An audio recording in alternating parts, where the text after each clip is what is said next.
નથી આવતી એટલે દવારો કરે. હવે માણસ દવારો કરે તો સુસંગતતા કેવી કરો? એટલે જેને અંગ્રેજીમાં સ્ટ્રીમ ઓફ કોન્શિયસનેસ નોવેલ કહે છે એ જાતની આ નોવેલ. અને એમાં છે શું? બે મુખ્ય વસ્તુ છે.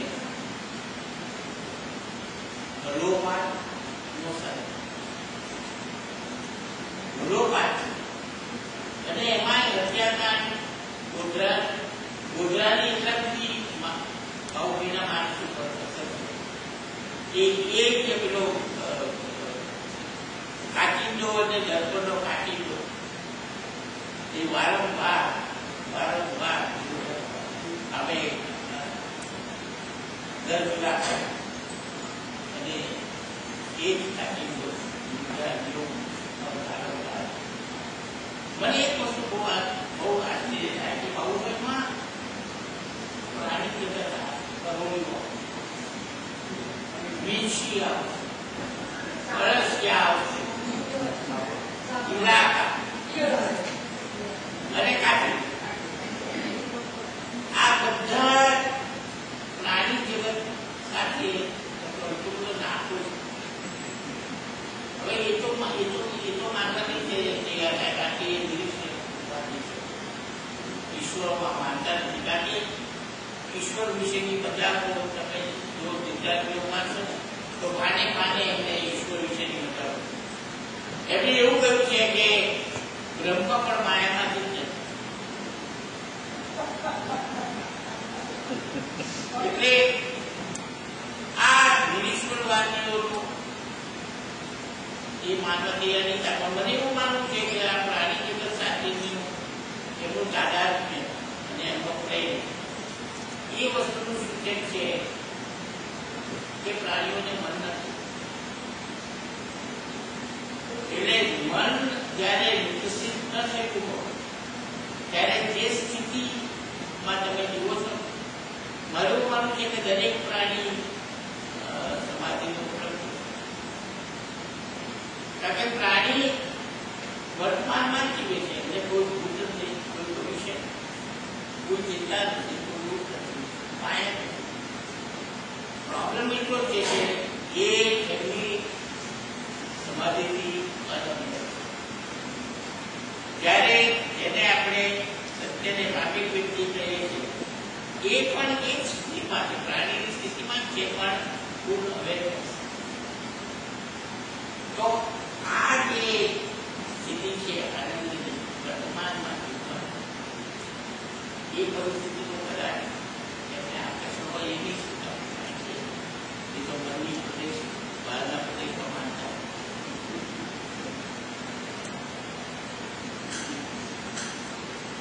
હવે આ વસ્તુની સાથે ક્ષેત્રવાદ બીજી મારે એ કરવાની છે કે આ બધા આધુનિક અને અનુઆધુનિક કવિઓ અને ગદ્યકારો એમનું એક મંથન એ રહ્યું છે કે આપણે શબ્દને એ સ્થિતિએ લઈ જઈએ કે જેથી એમાંથી બિલકુલ અર્થ ન સમજાય તો પણ તમે એનો આનંદ પાડો. કદાચ લયનો કે ધ્વનિનો સ્પર્ધા આ લોકોની મને એવું લાગે કે સંગીત સાથે સંગીત is the purest form of art. કેમ તો ભાઈ રવિશંકરના સિતાર વાદનમાં હું જઉં અને રાતના 2 વાગ્યા સુધી મને એ સિતાર વાદન ગમે અને એ સિતાર વાદનમાં એ કયો રાગ ઉગાડે છે એની મને બિલકુલ ખબર ના હોય. મારા માટે તો 2 જ રાગ મને ખબર છે, રાગ ના કરાવો તમામ પાછી મને કઈ રાગની તે છતાં હું રવિશંકરનું સંગીત 2 વાગ્યા સુધી સાંભળી શકું.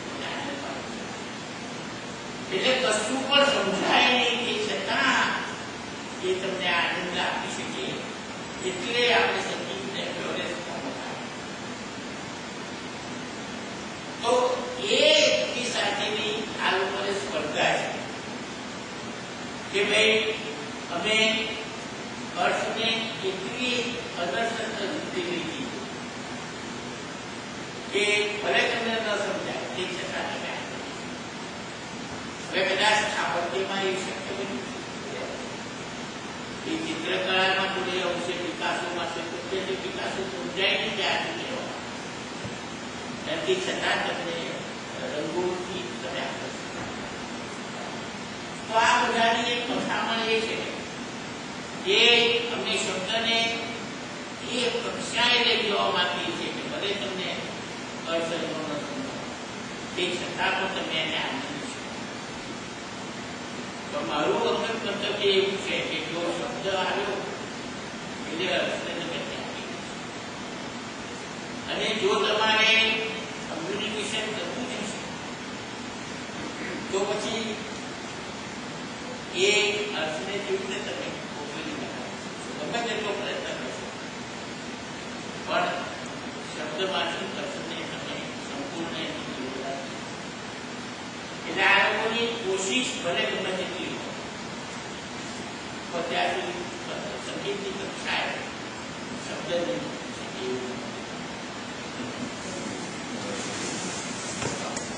હવે કે મારે છેલ્લે એક બે વાત એ કહેવાની છે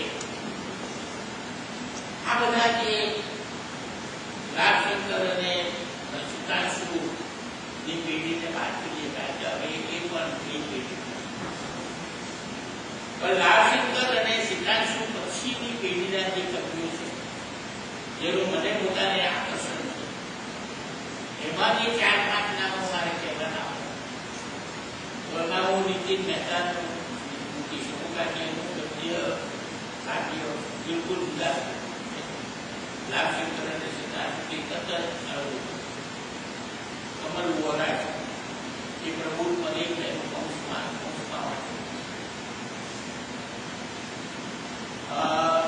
અને એમાં તમે વિરોધ જોશીને કાગેલું ધીમા વગાડે જે બોલીએ એમાં ગુલાબ જાંબુ કાગેલું એ વિરોધ જોશીને એ પૂછ્યા મોબાઈલથી પ્રિયા પટારે લેડી મારા પ્રિયથી શરણાઈથી એ વિરોધ જોશીને આજે મેં કોઈ દિવસ જ્યારે એવું સાંભળ્યું પણ નથી કે કોઈ પિયરથી આવેલી બહુ પિયરથી શરણાઈને આવ્યું હોય એટલે ભલે ઊંચું હોય કાનને ગમે તેવું હોય પ્રેક્ષકોને તાલીમ કાઢ્યું પણ એ ગીતો બાઉન્ડ્રી તો સાચી છે કે આજના યુગમાં ગુજરાતના યુગમાં કવિ આવું કેવી કરે પણ એમણે જે શિક્ષણની લખ્યું કે એમણે જે તુલ્ય મુદ્રિકા લખી કે પછી એની કક્ષામાં જો બે કવિઓ બને ત્યાંના પોસ્ટ મોડર્ન કવિઓ એ બે ઉત્તમ કવિ તરીકે મારે જો પસંદ કરવાના હું બે કવિઓને પસંદ એક બાબુ સુતાર અને બીજા હરીશ તમે હરીશ મીનાશ્રીની કવિતાઓ વાંચતા હમણાં છેલ્લે કીર્તનમાં એમને 10 કવિ ઉપરના કાર્યો લખ્યા છે અને બીજા 10 આપવાના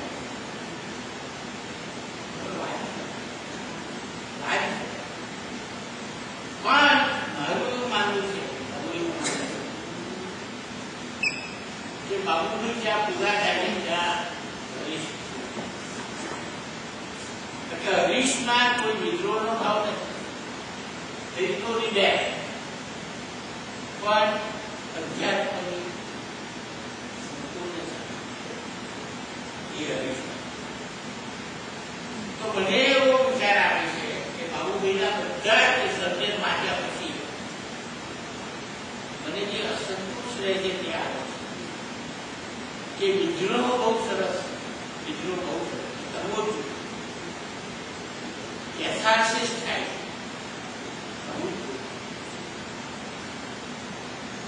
ગુજરાતના સાહિત્યકારો કેમ એ વિશે મૌન રાખીને બેઠા છે બેઠા હતા એ મને ખબર નથી. અને કરવું છે પરિસ્થિતિ આપણા સાહિત્યકાર કે આટલા મોટા પ્રસંગો આપણે ત્યાં બન્યા. આઝાદી, ઉમીર, રમખાણો થયા, લાખો માણસોની ભાગલા વચ્ચે અત્યારે આટલા બધા મોટા પ્રસંગો બન્યા ને પૂરી આપણે અપેક્ષાને આપી. પછી ઉમાશંકર હોય તો એવું છે. તો એની સામે બાબુભાઈ જે કરી રહ્યા છે એ બહુ જ મોટા પાયાનું કામ છે. એમાં કોઈ દેવત છે. પણ મને એ પ્રશ્ન કે આ નિરીશ્વરવાદીઓ જે ઈશ્વરનો નકાર કરે છે અને પોતાને એથિસ્ટ કરાવે એની સામે મારો વાંધો એટલો છે કે આસ્થાવાદીઓ અને આ નિરીશ્વરવાદીઓમાં કોઈ ભેદ નથી.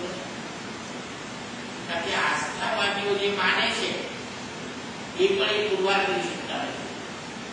તો નિરીશ્વરવાદીઓ પણ કેમનું પુરવાર કરવાના? રિઝન જે નથી. જો એ છે તમે પુરવાર નથી કરતા તો એને આપણે કહીએ છીએ કે આ લોકો ખોટી આસ્થામાં માને છે, શ્રદ્ધામાં માને છે. તો નિરીશ્વરવાદીઓ પણ શ્રદ્ધામાં માને છે. એમની માન્યતા સિવાય બીજું શું છે? એ પુરવાર કરી શકાય એમ છે કે નથી? તો પેલો માને છે કે છે અને આ માને છે કે નથી. એમાં કોઈ ફેર નથી. તો મારી પોતાની સંવેદના એવું કહે છે કે આ જે પીડા બાહુબલી વ્યક્ત કરે છે, જે સંતાપ વ્યક્ત કરે છે, જે વિદ્રોહ વ્યક્ત કરે છે અને એમની પીડા તીવ્ર છે, એમની અભિવ્યક્તિ અદ્વિતીય છે.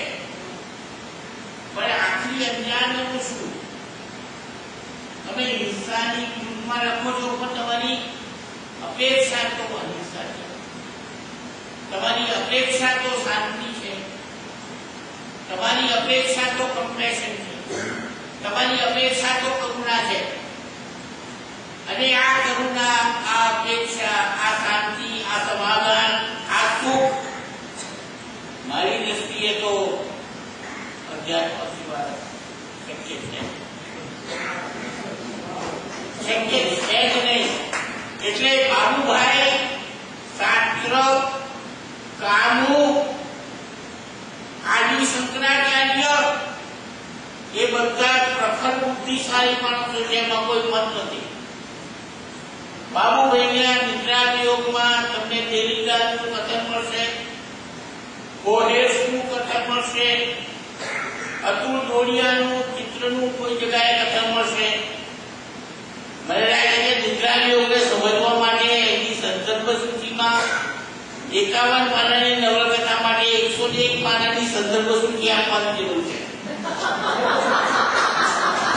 એટલા એ વિદ્વાન છે એની કબૂલ, પણ એ બધા વિદ્વાનો અર્જુનથી આગળ નથી. અર્જુન એ જમાનાનો શાસ્ત્ર, કામુ જે ગણવું હોય તે ગણો, એ એટલો જ વિદ્વાન માણસ હતો. પણ આદિ શંકરાચાર્ય હવે એની બુદ્ધિની સરખામણીમાં બીજું કોઈ આવી શકે એમ નથી. એ આદિ શંકરાચાર્ય છેલ્લે શું કહ્યું ખબર છે? ભજ ગોવિંદમ, ભજ ગોવિંદમ, ભજ ગોવિંદમ મૂઢ મતે. આ પંડિત તું મૂર્ખ છે. જે બાબુભાઈએ હમણાં એમના ચોકડીમાં લખ્યું નિરક્ષર સાક્ષર, તો આ બધા જ બુદ્ધિજીવીઓ, બધા નિરીશ્વરવાદીઓ, બધા જ અસ્તિત્વવાદીઓ ને હું મૂળ મતે કહું છું. કારણ કે આખરી જે તમે ચાહો છો, જેના માટે તમે આટલો વિદ્રોહ કરો છો, જેટલા માટે તમે આટલું લડો છો, એ પછીની તમારી જે અપેક્ષા છે, તમારી જે સમાધાન છે, ત્યાં જવાનું, જ્યાં શાંતિ છે, જ્યાં આનંદ છે, જ્યાં કષ્ટની વાંસળી અને રાસ એ મેળવવા માટે તો તમારે નથી ત્યાં સુધી એનું કોઈ નિરાકરણ નથી. એટલે મને લાગે કે બાબુભાઈ જ્યાં પૂરા થાય છે ત્યાં હરીશું. અને એટલા માટે મને હરીશ વખતે પણ એટલું થાય એટલું ભાવ. એટલે આ રીતના બે મહત્વના કવિઓ મારી તેને માટે મને અનહદ માન છે એ હરીશ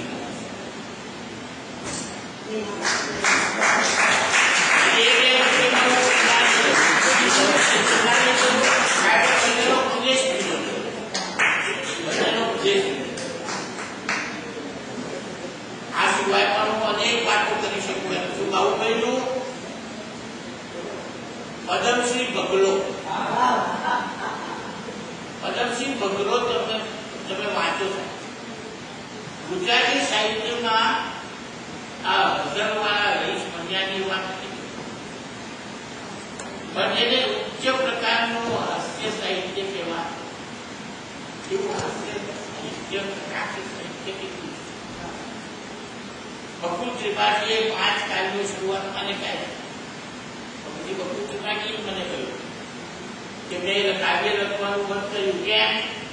કે એમની કહ્યું કે કવિતામાં તો એટલા બધા ધુરંધરો છે કે મારી કોઈ પ્રખ્યાતિ નથી, અવકાશ નથી, એટલે મેં હાસ્ય લખવાનું શરૂ કર્યું. અને જ્યોતિર્ગઢ દવે લેખન સુંદર કાવ્ય લખે છે મન કરીને.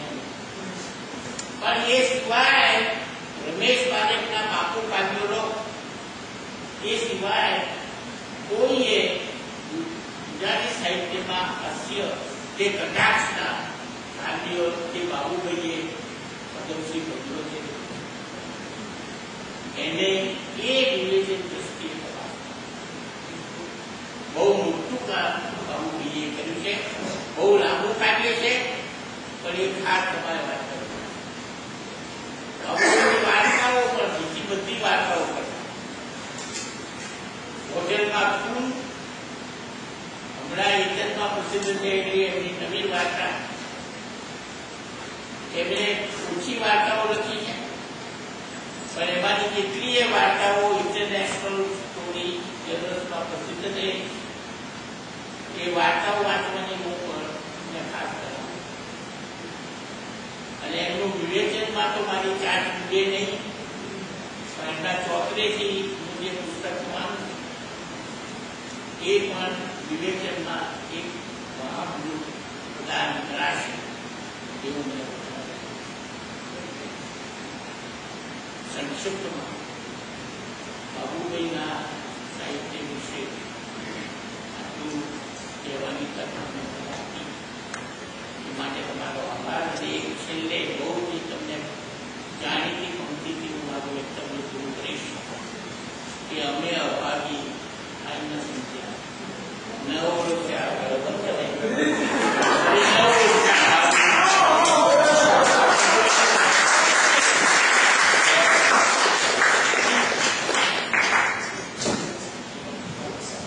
બળવંતભાઈ ઇન્દ્રભાઈની એકદમ જ નાજુક તબિયત છે અને માંડ ત્યાં સુધી આવી શક્યા છે. અને એમણે બાબુભાઈ માટે ઘણો પ્રેમ છે, આપણને બધા બહુ સરસ સમજાવ્યું.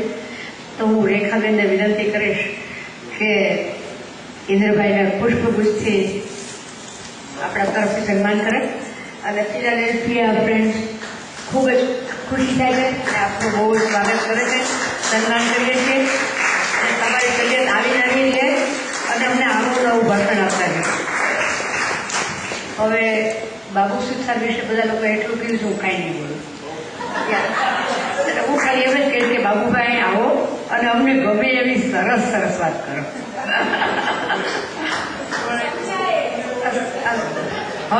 હવે આપણે નહીં સમજાય તો પછી આ બધા કાપા મારશે.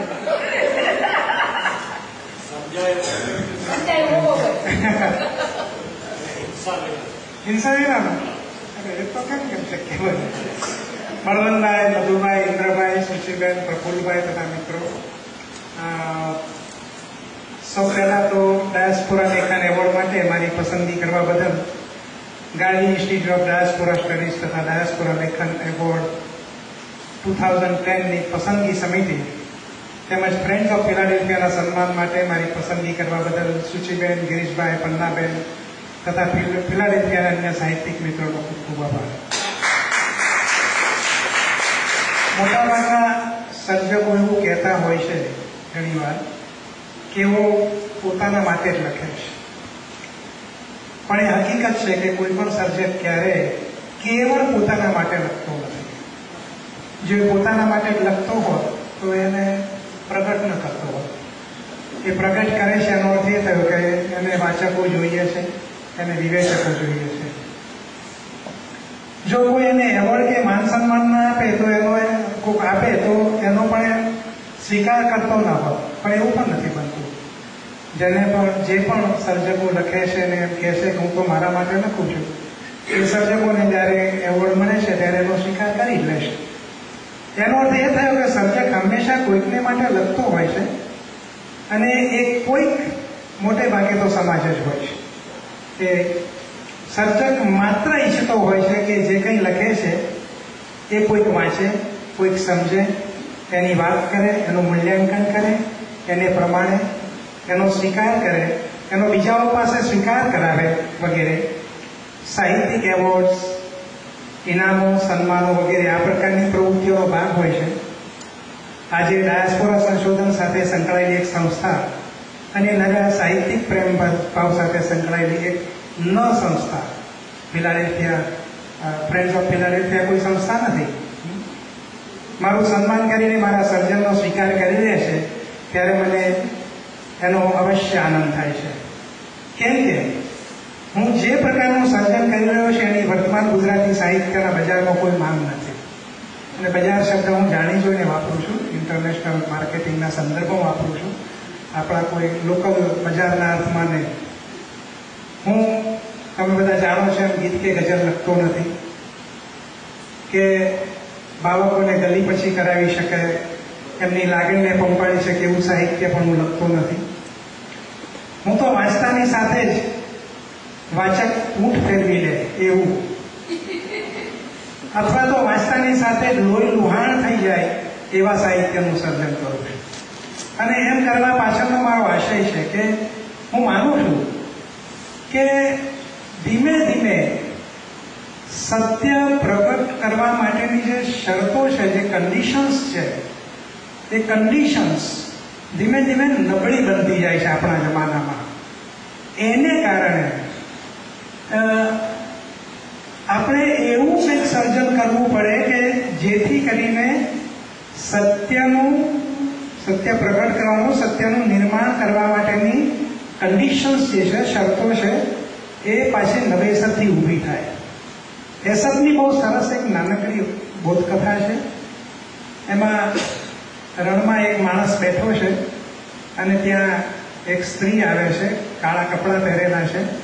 પેલા માણસને પ્રશ્ન થાય છે કે રણમાં આ સ્ત્રી ક્યાંથી? એને પૂછે છે કે તું કોણ છે, ક્યાંથી આવે છે, ક્યાં જઈ રહી છે?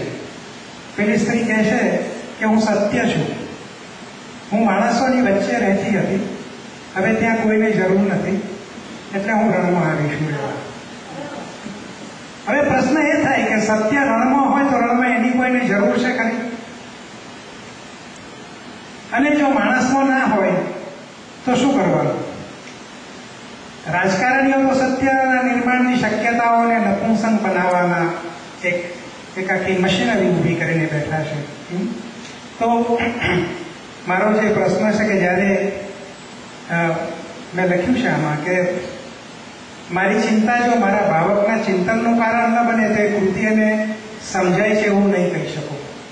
એટલે હું ચિંતા વ્યક્ત કરું છું, પણ એના ચિંતનનું કારણ બનવું જોઈએ. અને કમ્પ્યુટરની ભાષા વાપરીને કહી શકું કે હું સાહિત્યનું સર્જન નથી કરતો, હું તો જે સમયમાં જીવી રહ્યો છું એ સમયમાં ખૂણે ખાંચરે ભરાઈ ગયેલા વાયરસને શોધવા માટેનું સ્કેનિંગ કરી રહ્યો છું.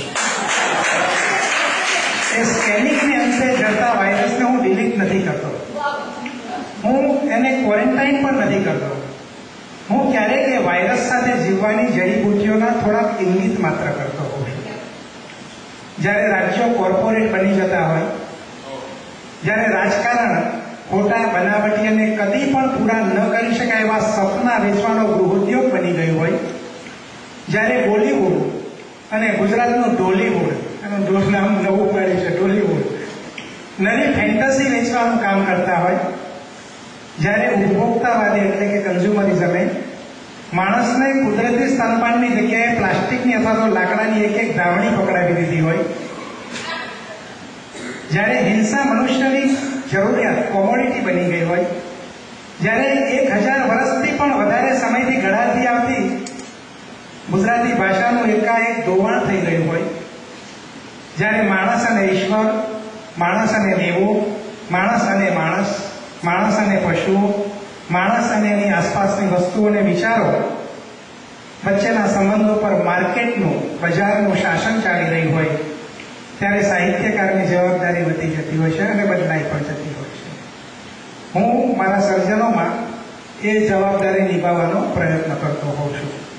એટલે તમે જોશો તો ઇવન કાચંડો અને દર્પણ પહેલી નવલકથા એ અત્યારે તમે ઇન્ટરનેટમાં જેમ એક જગ્યાએ ક્લિક કરો અને બીજે જઈ શકો, એનું જે સ્ટ્રક્ચર છે લગભગ એ સ્ટ્રક્ચર મેં તે જમાનામાં કાચંડો અને દર્પણમાં વાપરેલું. મને તો ઇન્ટરનેટની ખબર જ નથી ત્યારે.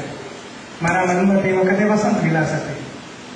પછી વાક્યકથા લખી, તેમાં સમાંતર કથન, એક સામટા 5 નેરેટિવ ચાલતા હોય અને 5 નેરેટિવ એકબીજામાં ધ્રુજ્યા કરતા હોય એ પ્રકારની નવલકથા લખી અને એમાં કેટલીક તો લોકકથાઓનું સ્વરૂપ રાખ્યું છે. હવે તો પણ વિવેચકોને સમજાતું નથી, એમને કાંઈક લોકકથા નથી સમજાતી. કાચંડો અને એ રીતે વળગાડમાં આખી એપિસોડિક નવલકથા છે. એમાં છેલ્લું જે દૃશ્ય છે બહુ સરસ છે કે પેલો માણસ હોડીમાં બેઠો છે, હોડીને કાણું પડી રહ્યું છે અને હોડી ડૂબી રહી છે. તો પેલો જે નાયક છે હોડીમાંથી પાણી બહાર કાઢી રહ્યો છે, તેની સાથે પેલો બીજો કોઈક છે જેને હેરાન કરે છે, એ સમુદ્રમાંથી પાણી લઈને હોડીમાં નાખી રહ્યો છે. એનો કોઈ અંત જ નથી આવતો. એ જ રીતે કાગડા 25માં 25 વાર્તાઓ છે અને એમાં પુષ્કળ વાયોલન્સ પ્રોઝમાં એનો ઉપયોગ કર્યો છે. એ જ રીતે નિદ્રા વિયોગ એક પ્રકારની એક બોધકથા બની જાય છે. માણસને ઊંઘ આવતી નથી અને પોતાના શરીરને ડિસમેન્ટલ કરી નાખે છે. સવારે પછી એ બધા બોડી પાર્ટ ભેગા મૂકે છે, આખું બોડી ગ્રોટેસ્ક બની જાય છે અને જ્યારે બહાર નીકળે છે એને પહેલાં તો સંકોચ થાય છે કે આવા શરીર સાથે બહાર જવું કે નહીં, અને બહાર નીકળે છે અને જુએ છે તો બધા લોકોના શરીર એનું એવું શરીર છે. અને આ નેરેટિવની વચ્ચે મેં ગોધરા વાયોલન્સ અને ગોધરા પછીના વાયોલન્સના જે કંઈ ફોટોગ્રાફ ન્યૂઝપેપરમાં આવ્યા એના વર્ણન કર્યા છે. ન્યૂટનને આત્મહત્યા કરતો બતાવ્યો છે, કારણ કે નરેન્દ્રભાઈ, આપણા મુખ્યપ્રધાન નરેન્દ્ર મોદીએ કહ્યું કે every action has a reaction. અને ત્યાં આગળ એક દૃશ્ય આવે છે કે જેમાં પેલો નાયક સૂતો હોય છે, તેના 2 પગની વચ્ચે ટીવી આવે, એ ટીવીમાં એક કૂતરું આવે અને પછી ત્યાં આગળ ન્યૂટન આવે અને ન્યૂટન પછી ત્યાં ફાંસી પોતાની જાતે ખાઈ લે અને એક કેપ્શન આવે કે અહીં આત્મહત્યા કરવાની સગવડ સરકાર દ્વારા પૂરી પાડવામાં આવે છે. તો આ પ્રકારના ઘણા બધા દૃશ્યો લઈને આખી કૃતિને મેં આ રીતે કરી છે. અને હું ફ્રેગમેન્ટમાં લખું છું. જેમ ઇન્દ્રભાઈએ કહ્યું, વાત સાચી છે કે મારે આ જગત હું જે રીતે અનુભવી રહ્યો છું એમાં મને કશું જ એવું ઓર્ગેનિક હોય કે મિકેનિકલ હોય જેવું કશું દેખાતું નથી. મને બધું ફ્રેગમેન્ટેડ જ લાગે છે. પણ જે ફ્રેગમેન્ટ છે એ તમે હોલના એના બેકગ્રાઉન્ડમાં જ સમજી શકો એ પણ મને પૂરેપૂરો ખ્યાલ છે. એટલે જે